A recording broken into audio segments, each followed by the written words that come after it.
สิเลาะไปทางแสดงแล้วพอดีคอยซื้อปลามาที่ห้วยใกล้ก็ซื้อหลายพูดเติบไปแล้วอย่ามันเน่าก็เลยว่าเสียวมาขายฉันบอกว่า ไม่เสียวมาให้เสียวมาขายดิขายพูดเท่าไรให้เรานี่ตากล้อง15,000กำไร5,000บ่สาวผู้ไทยเจ้าเฮ็ดนั่นใดกินปลานี่บ้านเจ้ากับเขาก็ได้หลายอยู่บ่ก็ได้อยู่บ่เจ้าว่าเขาซื้อพูดเท่าไรนี่เอาสมมติว่าคือเล่านี่เราเป็นแม่ค้าเก่าได้นี่ได้เราขายน้ำไม้ขายปลาขายยังแล้วก็ชิฮูแล้วพูดเท่าไรซ้ำนี่20,000นะเห็นบ่ลูกสุด20,000เอาเขาถ้วยถือขอเจ้าหายไปพูดเท่าไรนี่10พูด10,000โอ้ตอบถือ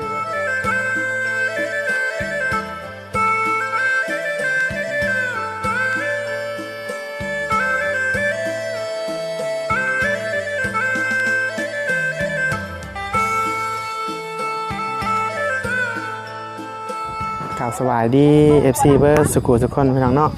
วันนี้ได้ปลามาก็เลยว่าเอามาอย่ามันเน่าก่อนพี่น้องเลยสิไปอันนี้ก็เลยว่าเอามายายให้ตั้งเสาผู้ไทยนำพี่น้องเลยเนาะแบ่งเพิ่นนำสิยายให้ลายเฮือนแหละแต่ว่าเพิ่นบ่อยู่พี่น้องเลยนี่เด้ปลาสิให้เสาผู้ไทยจัก2พูดพี่น้องเลยเนาะเป็นปลาเซ่เลยพี่น้องปลาเซ่แต่วิลีซื้อเอากับประมาณพูดหนึ่งประมาณ10,000พี่น้องเลยไปมาแต่บางพี่เลยก็เห็นก็เจ้าขายก็เลยว่าแววปลาฝากมันก็น่าจะพูดจากไหนเนาะมึงก่อนเดี๋ยวมึงก่อนอย่าแบบว่ามันเข้าซื้อลายแล้วพี่น้องเลยซื้อลายแล้วก็อย่ามันเน่าแน่กินไม่ได้แน่สาวผู้ไทยมาพี่นี่พี่น้องนี่2พูดเสียหายเพิ่น2พูดเดี๋ยวสิยืนว่าน้ำเพิ่นก่อนจะเข้าแล้วก็จังสิออกไปพี่น้องเอ้ยอันนี้ฮันแค่มันอยู่บ้านเฮานี่ระดับพูดเช้าเนาะแม่นบ่ฮะโดพูด20,000พี่น้องเอ้ยแต่ว่าอยู่มื้อบ้านห้วยใกล้แหละปลาลายเพิ่นขายบ่แพงพูดนึง10,000เบิ่งสิหยอกเราหยวกขายปลาให้เรามาแล้วบ่สิบอกเราว่าสิขายปลาให้เจ้าพูดนึง10,000สงสัยกำลังมาพี่น้องเอ้ยไปทางใดแหละโอ้มาแล้วโอ้ยบ่จื้อเลยพี่น้องหน้าตาเปลี่ยนไปเรื่อยๆสาวผู้ไทยนี่สบายดีสาวไทยสบายดีข้าวปลาซื้อบ่ปลานี่หากระตื่นได้นอนบ่โอ้อันนี้ไม่ก่อนสิเอาปลามาขายให้เจ้าโอ้เราข่าวเด้คุมื้อนี่เนาะอันยังมาพี่จังพี่ก็ได้สาวไทย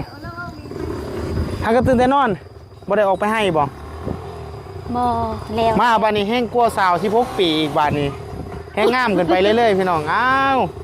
มาเมื่อหน้าสิบ่จื้ออันนี้ลูกเราพี่น้องไอ้ผู้น้อยนี่ลูกสาวผู้ไทยอันนี้หลานบ่พวกนี้หลานบ่ได้ออกให้บ่สาวผู้ไทยบ่เฮ็ดให้บ่เฮ็ดมันแล้วเด้อ๋อ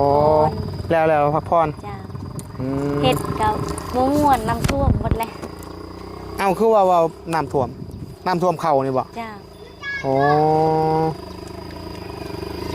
พอดีสิกายขึ้นไปสิเลาะไปทางแสดงแล้วพอดีคอยซื้อปลามาที่ห้วยใกล้ก็ซื้อหลายพูดเติบไปแล้วอย่ามันเน่าก็เลยว่าเสียวมาขายฉันบอกว่า ไม่เสียวมาให้เสียวมาขายดิขายพูดเท่าไรให้เรานี่ตากล้อง15,000กำไร5,000บ่สาวผู้ไทยเจ้าเฮ็ดนั่นใดกินปลานี่บ้านเจ้ากับเขาก็ได้หลายอยู่บ่ก็ได้อยู่บ่เจ้าว่าเขาซื้อพูดเท่าไรนี่เอาสมมติว่าคือเล่านี่เราเป็นแม่ค้าเก่าได้นี่ได้เราขายน้ำไม้ขายปลาขายยังแล้วก็ชิฮูแล้วพูดเท่าไรซ้ำนี่20,000นะเห็นบ่ลูกสุด20,000เอาเขาถ้วยถือขอเจ้าหายไปพูดเท่าไรนี่10พูด10,000โอ้ตอบถือเลยพี่น้องเลยเนาะขอซื้ออยู่ห้วยใกล้พูดนึง10,000ปลานี่มันเป็นปลาของไปยังปลาสูตรปลาโดนนี่ลายปลาปลาสูตรแล้วก็ปลานี่พอดีปิ้งกินก็ได้ลาบกินก็ได้เนาะเขาหักก็ได้ไม่ไหม้ได้นี่หักก็ได้รถนี่พอดีคอยกระซื้อลายพูดเติบโยเชียเอาให้อยู่เทิงน้ำก็เลยยานมันกินโบเบิร์ตก็เลยว่ามาแบ่งให้เจ้าในจาก2พูดโบขายก็ยานเนาะเอาให้ซื้อซะเนาะโดนแล้วบนมาน้องเจ้าไปใส่อยู่เพื่อนเจ้า บ่ได้เฮ็ดเลยบ่ให้น้ำท่วมบ่เลยบ่ จ้า แหน่คือสิมีข้าวกินปีนี้ฮะภาษาไทย บ่ฮู้คือกัน บ่ฮู้คือกัน จ้าเม็นต้นกับเบิด มัน ต้นกล้วยกับเบิด มันต้นก็ถึงน้ำท่วมคือกันบ่ จ้า อืมแล้วสันเนาะเราหูซึกว่าเราอวบอ้วนๆขึ้นเนาะตะกี้ชงมาใหม่ๆเราจอยในนั้นหนึ่งนะน้องเอ้ยอยู่บ้านเจ้าบ่เห็นเขาขายบ่ปลานี่ชาวไทย พอ โอ้อันนี้ก็ครึ่งโลบ่ได้นี่พี่น้องเอ้ยปิ้งกินเช่นอะไรกินนี่ ปิ้ง ปิ้ง จ้า นี่พี่น้องเอ้ยลูกสาวผู้ไทยชื่อจังได๋ก่อสาวผู้ไทยลูกเจ้านี่ ใบค ใบค่ำจักปีแล้วก็ตอนนี้ ำ3 ปีปลาย 3 ปีปลาย จ้า แล้วน้องจะบ่ได้ไปเฮ็ดงานบ่ผู้อยู่เทิงนะ บ่ บ่ได้ไป จ้า อันนี้ก็พากันอยู่ละล่ะเนาะบ่มีเวียกเฮ็ดใช่ป่ะเนาะ จ้า ม หอมแดดได้รู้ไหม ฮอนแดดเอ้าอันนี้ก็มีแต่เอาปลาแหละมาฝาก เพราะว่าเบิ่งได้ค่อยซื้อนี่ข้อยซื้อหลายพูดแต่อยู่ค่อยสิเขายังมันอยากอันนั้นแบ่งกันกินแน่นะสิให้เขาเจ้าอยู่เทิงแน่เด้ แดด พี่น้องเอ้ยซื้อคือพี่น้องเห็นมื้อเช้านี่จักพูดว่าเขาซื้อดอก10พูดเนาะ10พูด ได้ไหม มันคือกันนั่นแหละชาวพุทธไทยเอาตัวใดก็ได้เนาะ เอาแต่ได้ก็ได้ จะให้คนละ2พูดพี่น้องเอ้ยให้ชาวพุทธไทย2พูดแล้วก็สิให้เขาอยู่เทั้ง2พูดพูดหนึงก็คันเอาไปขายต่อนี่พูด15,000มีคนซื้อบ่แล้วนี่ มี เอาไปขายต่อเป็นยังเนาะพี่น้องเนาะ หากำไรน้ำมันลดขึ้นมามื้อเช้านี่ลดอันนั้นจะค่าอีกพี่น้องเอ้ยเนาะโอ้ยพอแห้งกันยังดีจังวะช่วงนี้ก็ไปทางไหนก็บ่ได้ไปฝนตกรถต่ำไปยากพี่น้องเอ้ยไปก็อย่าค่าชาวพุทธไทยถือก่อนเจ้าค่อยนักได้ปลาได้หยังมาฝากเพิ่นได้พี่น้องเอ้ยบ่มันหลายพูดก็มา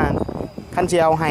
แต่ผู้หนึงผู้เดียวก็อย่าเรากินอันนั้นแน่พี่น้องเอ้ยปั่นกันกินนี่แหละลาบกินก็ได้เด้ปลาก็ได้มาเขาเจ้าก็ได้มาคอยไปซื้อนี่ตามันยังใสอยู่แม่นบ่เขาเบิ่งตามันเห็นบ่ตาอันนี้มันยังใสอยู่ปลามันยังสดอยู่หาก็ได้มาไข่ได้จุ่มนี่เนาะนี่ตัวนี้ชาวพุทธไทยไข่แล้วตัวนี้นี่ไข่เต็มท้องเลยแล้วตัวนี้โมเมนต์อันนั้นบอกคือน้ำหนักขึ้นชาวพุทธไทยมันท้องบ่ได้ท้องที่เจ้า เรียกว่าท้องใช่ไหมพี่น้องเอ้ย แต่เก้านั้น46แต่นี่49 โอ้ยุพี่เขาให้อันเม็ดใหญ่บ่คือตุยขึ้น เรียกว่าเขาให้เม็ดใหญ่ตุยขึ้นพี่น้องเอ้ยน้ำหนักลายขึ้นหากบ่ได้ออกเลยให้ก็น้ำท่วมหมดเลย จ้า มันก็ท่วมหมดเลย เบิด เอาคันมันท่วมขึ้นอันนี้เฮาไปก้นเอาได้บ่มันคือสมมุติมันท่วมมานี่ มันยังน้อยดิ ก้นก็เสียแห้งซื่อบ่ แม่ เออ เฮ็ดตาป้าไอ้พุ่นเหม็นกันมันเหม็นน้อย ปลาเฮกตาร์ปลายผู้ จ้า ปลาเฮกตาร์ปลายพี่น้องบ่ได้น้อยๆเด้น้ำท่วมก็ถือว่าหลายเติบคันว่าบ่ฮู้ว่าคันมันเป็นอะไรก็หลายรถเติบได้ขนมันนะบ่แม่นน้อย ถ้ามัเป็นก็ได้รู้2 คันรถดาว ๆ2คันรถด้าม จ้า แต่ละปีขายได้ประมาณจักล้านจ้ะพ่อแม่เจ้าขาย ปีกายนี่เฮ็ดนำกันกับพี่น้องและขายถึนข้าวโพดนะ13ล้าน แล้วก็ปันกันคนละ8 ล้าน ก็ยังเหลืออยู่เนาะ จ้า อ๋อปีนี้เขาซื้อถือได้ปีนี้ ปีนี้ เขาเจ้าซื้อถือได้คือว่าปีนี้เนาะซื้อมันถือลง จ้าแต่ค่อยคนแต่6ปีแหละเพิ่นขายให้เพิ่นโล500เด้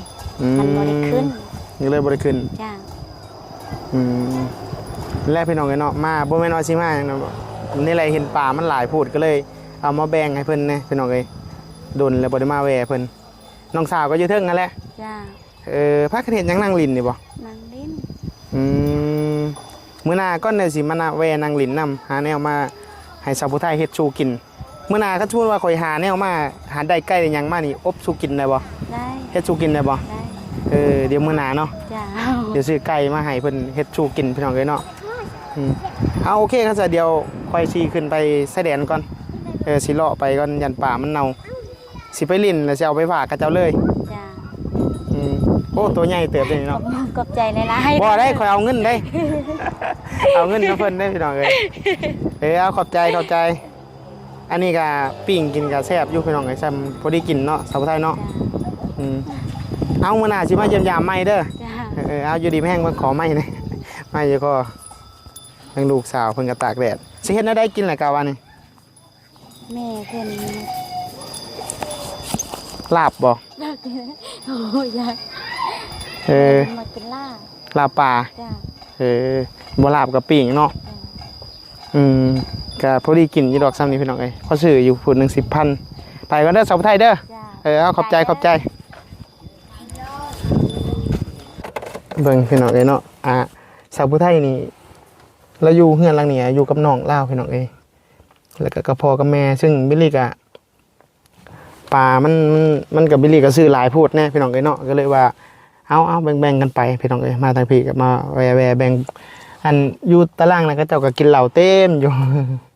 อันบิลลี่บ่ได้ลงไปถ้ามิดเพิ่นก็ปัดเฮือนปัดชานเพิ่นสิให้ลงไปนั่งเล่นลุมพุ่นแหละแต่ว่าบิลลี่ก็บ่ได้ลงเขาเจ้ากินเหล้ายันเขาอายเพิ่นมาวนอีกพี่น้องเอ้ยเนาะโอเคเป็นยังไงก็ฝากกดไลค์กดแชร์แล้วกดติดตามเพื่อเป็นกำลังใจให้เด้อพี่น้องสบายดี